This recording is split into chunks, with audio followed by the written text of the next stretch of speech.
ходе совещания были обсуждены итоги предвыборной программы партии «Аманат Халыкпен Бирге» на 2023-2027 годы. Речь шла также о выполнении плановых и ремонтных работах автомобильных дорог региона. Подробнее в материале корреспондента.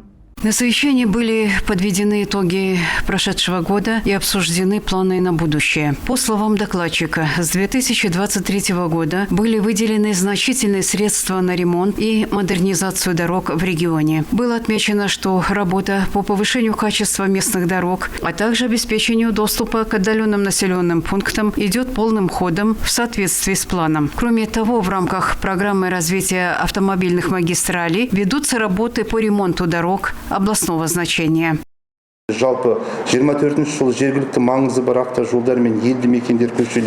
целом, в 2024 году на ремонт автодорог местного значения и улиц населенных пунктов было выделено 25,2 миллиардов тенге. Из них 85,9 километров автодороги областного значения, 77 километров дороги районного значения, 511,3 километра улиц населенных пунктов. Проекты ремонта дорог реализуются в рамках следующих программ по проекту Ауыл-Ел-Бесігі 169 проектов или 202,5 километра. По программе развития регионов 5 проектов или 18,3 километра. 1,8 километров модернизация, 16,5 километров строительства. По программе развития моногородов 3 проекта или 1,2 километра. Из местных бюджетов 128 проектов или 289,3 километра. В завершении встречи участники отметили, что работа по развитию дорожной инфраструктуры региона будет продолжена. Кулюш Мурзакова, Адиль Сайлаубеков, Азамат Бескенов, Сим Ньюс.